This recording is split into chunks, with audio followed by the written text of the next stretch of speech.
പഠിതലയുടെ online ക്ലാസ്സിലേക്ക് സ്വാഗതം. നമ്മൾ ഇന്ന് എടുക്കുന്നത് വർക്ക്ഷോപ്പ് കാൽക്കുലേഷൻ ആൻഡ് സയൻസ് ആണ്. അതിലെ ഏരിയ ആൻഡ് പെരിമീറ്റർ ആണ് ഇന്ന് നമ്മൾ ഡിസ്കസ് ചെയ്യാൻ പോകുന്നത്. അപ്പോൾ ആദ്യമേ തന്നെ എന്താണ് ഏരിയ, എന്താണ് പെരിമീറ്റർ എന്നുള്ളത് നമുക്ക് മനസ്സിലാക്കാം. അപ്പൊ നമുക്ക് പെരിമീറ്ററിലേക്ക് പോകാം. പെരിമീറ്റർ എന്ന് പറഞ്ഞാൽ ചുറ്റളവ്. ഒരു സ്ക്വയർ ആയിട്ടുള്ള ഒരു പ്ലോട്ട് ഉണ്ടെന്ന് വിചാരിക്കുക, അല്ലെങ്കിൽ ഒരു ഗാർഡൻ. നമ്മൾ അതിന്റെ സൈഡിൽ ബോർഡറിൽ നിൽക്കുകയാണ്. നമ്മൾ അവിടെ നിന്ന് നടന്ന് ബോർഡറിലൂടെ ഓരോ സൈഡിലും നടന്ന് തിരിച്ച് നമ്മൾ തുടങ്ങിയ സ്ഥലത്ത് തന്നെ തിരിച്ചെത്തുമ്പോൾ എത്രത്തോളം ഡിസ്റ്റൻസ് നമ്മൾ കവർ ചെയ്തു അതിനെയാണ് പെരിമീറ്റർ അല്ലെങ്കിൽ ചുറ്റളവ് എന്ന് പറയുന്നത്. ഇനി ഏരിയ എന്താണെന്ന് വെച്ചാൽ ഒരു സ്ക്വയർ പ്ലോട്ട് നമ്മൾ പറഞ്ഞില്ലേ, അതിന്റെ ഉള്ളില് എത്രത്തോളം സ്ഥലമുണ്ട് അതിനെയാണ് നമ്മൾ ഏരിയ എന്ന് പറയുന്നത്. അപ്പൊ നമുക്ക് സ്ക്വയറിന്റെ ഏരിയ ആൻഡ് പെരിമീറ്ററിന്റെ ഇക്വേഷൻ നമുക്ക് നോക്കാം. അപ്പൊ അതിൽ ആദ്യം സ്ക്വയർ ആണ്. സ്ക്വയർ എന്ന് പറയുമ്പോഴത്തേക്കും എല്ലാ സൈഡും ഒരേപോലെയാണ്, സെയിം ആണ്. അപ്പൊ ഒരു സൈഡ് എ ആണെങ്കിൽ എല്ലാ സൈഡും എന്തായിരിക്കും? എ തന്നെയായിരിക്കും. അപ്പൊ അങ്ങനെയാണെങ്കിൽ ഏരിയയുടെ ഇക്വേഷൻ എന്താണ്? നമ്മൾ എപ്പോഴും ഓർത്തിരിക്കുക, ഏരിയയുടെ ഇക്വേഷൻ സൈഡ് ഇൻറ്റു സൈഡ്. അത് എപ്പോഴും നമ്മൾ ഓർത്തിരിക്കണം. സ്ക്വയറോ റെക്ടാങ്കിൾ എന്ത് വേണമെങ്കിലും ആയിക്കോട്ടെ, സൈഡ് ഇൻറ്റു സൈഡ് നമ്മൾ എപ്പോഴും ഓർത്തിരിക്കുക. അങ്ങനെയാണെങ്കിൽ ഒരു സൈഡ് എന്താണ്? എ. സൈഡ് ഇൻറ്റു സൈഡ് എന്ന് പറയുമ്പോൾ a into a. A into a എന്താണ്? A square. അപ്പൊ സ്ക്വയറിന്റെ ഏരിയയുടെ ഇക്വേഷൻ എന്താണ്? A square. ഇനി പെരിമീറ്റർ. പെരിമീറ്റർ നമ്മൾ പറഞ്ഞു, ഒരാൾ ഇവിടുന്ന് നടന്ന് തിരിച്ച് അതേ സ്ഥലത്ത് എത്തുമ്പോൾ എത്രത്തോളം ഡിസ്റ്റൻസ് അയാൾ നടന്നു അതിനെയാണ് പെരിമീറ്റർ എന്ന് പറയുന്നത്. അപ്പോൾ ആദ്യത്തെ ഡിസ്റ്റൻസ് എ, രണ്ടാമത്തെ ഡിസ്റ്റൻസ് പിന്നെയും എ, മൂന്നാമത്തതും എ, നാലാമത്തതും എ. അപ്പൊ 4 സൈഡ് എ ആണ്. അപ്പൊ side plus side plus side plus side എന്ന് പറയുമ്പോഴത്തേക്കും എന്തായിട്ട് വരും? 4a. അതാണ് സ്ക്വയറിന്റെ പെരിമീറ്ററിന്റെ ഇക്വേഷൻ. ഇനി അടുത്തത് ഡയഗണൽ. ഡയഗണൽ എന്ന് പറഞ്ഞു കഴിഞ്ഞാൽ ഈ രണ്ട് സൈഡും ജോയിൻ ചെയ്യുന്ന സ്ഥലമില്ലേ, ഈ ഒരു സ്ഥലം, ഇതിൽ നിന്ന് ഇവിടം വരെ ഒരു ലൈൻ വരയ്ക്കുകയാണെങ്കിൽ ആ ഒരു ഡിസ്റ്റൻസ് അതാണ് ഡയഗണലിൽ കണ്ടുപിടിക്കുന്നത്. അത് കണ്ടുപിടിക്കുന്ന ഇക്വേഷൻ ആണ് √2a. a എന്ന് പറയുന്നത് സൈഡ് ആണ്. √2ന്റെ വാല്യൂ നമുക്കറിയാം 1.414. അപ്പൊ നമുക്ക് അതിന്റെ ഒരു പ്രോബ്ലം നോക്കാം. ക്വസ്റ്റ്യൻ ഇതാണ്: find the area of a brass sheet in the form of a square whose perimeter is 31.2 centimetre.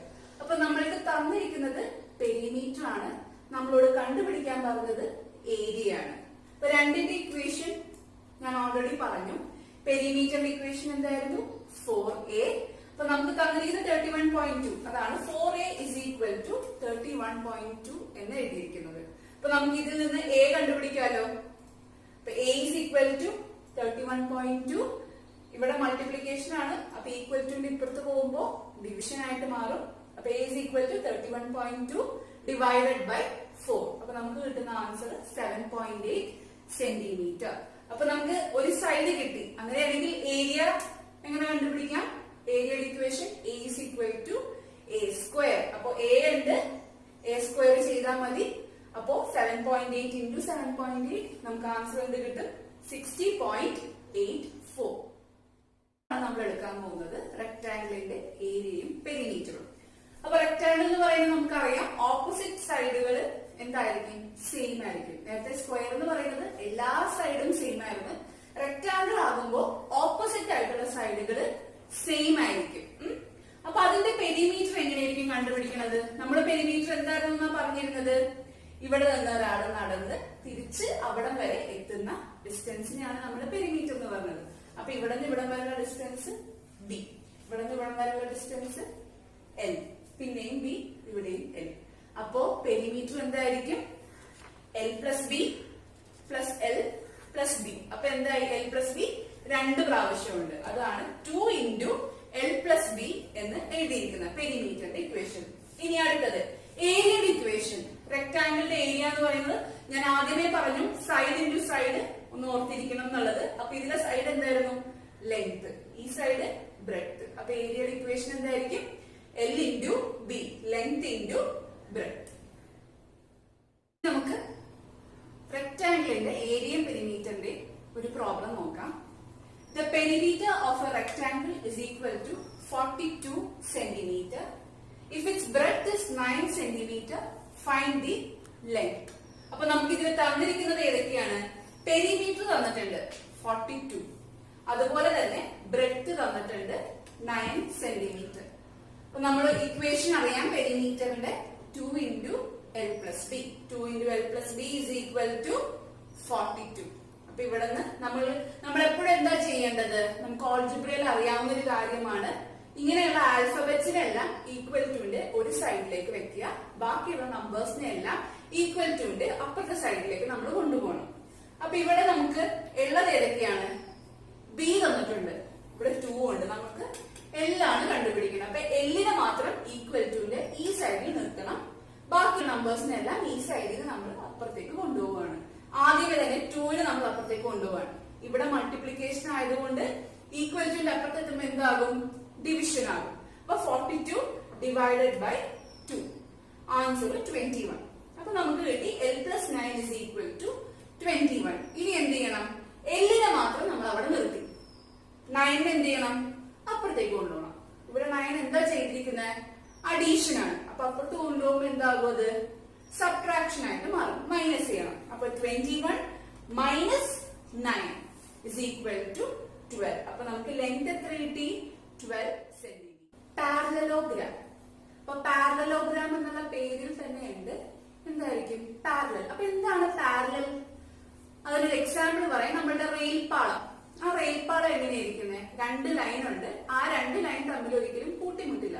ആ 2 ലൈൻ തമ്മിലുള്ള ഡിസ്റ്റൻസ് എപ്പോഴും സെയിം ആയിരിക്കും, ഈക്വൽ ആയിരിക്കും. അപ്പൊ അതേപോലെ ഇവിടെ നോക്കിയേ, 2 ലൈൻ ഉണ്ട്, ഈ 2 ലൈനും തമ്മിലുള്ള ഡിസ്റ്റൻസ് എപ്പോഴും സെയിം ആണ്. അങ്ങനെയുള്ള ലൈൻസിനെയാണ് നമ്മൾ എന്തെന്ന് പറയുന്നത്? പാരലൽ ലൈൻസ് എന്ന് പറയുന്നത്. അപ്പോ പാരലലോഗ്രാമിന്റെ പ്രത്യേകത എന്താണെന്ന് വെച്ചാൽ 2 സൈഡ് മാത്രമല്ല, ഇപ്പുറത്തുള്ള 2 സൈഡും കൂടി പാരലൽ ആയിരിക്കും. അപ്പൊ നമുക്കൊരു കാര്യം ഓർമ്മ വരും, റെക്ടാംഗിൾ ഇതേപോലെ തന്നെ വരും ഒന്നല്ലേ? അപ്പൊ നമുക്ക് റെക്ടാംഗിളിന്റെയും ഒരു ടൈപ്പ് പാരലോഗ്രാം എന്ന് തന്നെ നമുക്ക് പറയാം. അപ്പൊ ഏരിയയുടെ ഇക്വേഷനും പെരിമീറ്ററിന്റെ ഇക്വേഷനും സെയിം, ഏകദേശം സെയിം ആയിട്ടാണ് ഇരിക്കുന്നത്. റെക്ടാംഗിളിന്റെ ഏകദേശം സെയിം ആയിട്ട് തന്നെയാണ് പാരലോഗ്രാമിന്റെ ഇക്വേഷൻ വരുന്നത്. പക്ഷെ ഇതിൽ പറഞ്ഞിരിക്കുന്നത് റെക്ടാംഗിളിലാണെങ്കിൽ ലെങ്തും ബ്രെഡ്ത്തുമാണ് അതിനെ ഡിനോട്ട് ചെയ്തത്. ഇതിലെന്താണ്? ബേസും ഹൈറ്റും എന്നുമാണ് പറയുന്നത്. അത്രയുള്ള വ്യത്യാസം, ബാക്കിയൊക്കെ സെയിം തന്നെ. ഇത് ബേസ്, ഇത് ഹൈറ്റ്, ഇതിനാണ് അതിനെ ഡയഗണൽ എന്ന് പറയും. അപ്പൊ ഏരിയയുടെ ഇക്വേഷൻ എന്താണ്? ആദ്യമേ നമ്മൾ പറഞ്ഞത് സൈഡ് ഇൻറ്റു സൈഡ്. ഇതിൽ ഒരു സൈഡ് ഏതാണ്? ബേസ്, ഒരു സൈഡ് ഏതാണ്? ഹൈറ്റ്. അപ്പൊ ഏരിയയുടെ ഇക്വേഷൻ എന്തായിരിക്കും? Base into height. ഇനി ഏരിയക്ക് വേറൊരു ഇക്വേഷനും കൂടിയാണ് ഈ റൂട്ട് ഒക്കെ വരുന്നത്. അതെവിടെയാണ് യൂസ് ചെയ്യണമെന്ന് വെച്ചാൽ ചിലപ്പോ ക്വസ്റ്റ്യൻ വരും, the sides of a parallelogram are 5 centimeter, 6 centimeter, 7 centimeter. അങ്ങനെയാണ് തന്നിരിക്കുന്നത്. നമുക്ക് ബേസ് ഇതാണ്, ഹൈറ്റ് ഇതാണ് എന്ന് പറഞ്ഞ് സ്പെസിഫൈ ചെയ്തിട്ടില്ല. അപ്പൊ അങ്ങനെയുള്ള ടൈമിലാണ് നമ്മൾ ഈ ഒരു ഇക്വേഷൻ യൂസ് ചെയ്യുന്നത്. ഇതിൽ ഇക്വേഷൻ ഇതാണ്, 2 into root of s into s minus a into s minus b into s minus c. അപ്പൊ അതിൽ ആദ്യം എസ് എന്താണെന്ന് മനസ്സിലാക്കുക. എസ് എന്നുള്ളത് എന്താണ്? ഈ എല്ലാ സൈഡും കൂടി കൂട്ടി അതിന്റെ average a plus b plus c divided by 2 ആണ് എസ്. എന്നിട്ട് നമ്മൾ എന്ത് ചെയ്യും? ഈ ഇക്വേഷനെ സബ്സ്റ്റിറ്റ്യൂട്ട് ചെയ്താൽ മതി എസിന് വേണ്ടി. അപ്പൊ നമുക്ക് ഏരിയ കിട്ടും. പെരിമീറ്ററിന്റെ ഇക്വേഷൻ എന്താണ്? റെക്ടാംഗിളിന്റെ പെരിമീറ്ററിന്റെ ഇക്വേഷൻ എന്തായിരുന്നു? 2 into L plus b. Same അത് തന്നെയാണ്, 2 into a plus b. a എന്ന് പറയുന്നത് ബേസ്, b എന്നുള്ളത് ഹൈറ്റ്. സെയിം ഇക്വേഷൻ തന്നെയാണ്. ഡിനോട്ട് ചെയ്തിരിക്കുന്ന അക്ഷരങ്ങൾ കുറച്ച് മാറി, ഡിനോട്ട് ചെയ്തിരിക്കുന്ന വാക്കുകൾ ബേസും ഹൈറ്റും ആണ്. ആ ഒരു ഡിഫറൻസ് മാത്രമേ ഉള്ളൂ. ഫസ്റ്റ് ഇക്വേഷൻ യൂസ് ചെയ്തിട്ടുള്ള പ്രോബ്ലം ആണിത്. ക്വസ്റ്റ്യൻ ഇതാണ്, find the height of a parallelogram whose area is 20 centimeter and base is 10 centimeter. അപ്പൊ നമുക്ക് തന്നിരിക്കുന്നത് എന്തൊക്കെയാണ്? ഏരിയ തന്നിട്ടുണ്ട്, ബേസും തന്നിട്ടുണ്ട്. അപ്പൊ ഏരിയയുടെ ഇക്വേഷൻ എന്താണ്? Base into height. Area 20, base എത്രയാണ്? 10 centimeter. അത് കിട്ടും ഇൻറ്റു ഹൈറ്റ്. അപ്പൊ ഹൈറ്റ് ആണ് നമുക്ക് കണ്ടുപിടിക്കേണ്ടത്. അപ്പൊ എച്ചിനെ മാത്രം ആ സൈഡിലേക്ക് ഇടുക, നമ്പേഴ്സിനെ എല്ലാം നമ്മൾ ഈക്വൽ ടു ഇപ്പുറത്തേക്ക് കൊണ്ടുവന്നു. അപ്പൊ 20 ഇവിടെ എന്താണ്? മൾട്ടിപ്ലിക്കേഷൻ ആണ്. ഇപ്പുറത്ത് വരുമ്പോഴത്തേക്കും അത് എന്തായി മാറും? ഡിവിഷൻ ആയിട്ട് മാറും. അപ്പൊ 20 ഡിവൈഡഡ് ബൈ 10, ആൻസർ എന്ത് വരും? 2. അപ്പൊ ഹൈറ്റ് എത്രയാണ് നമുക്ക് കിട്ടിയേക്കുന്നത്? 2 centimeter.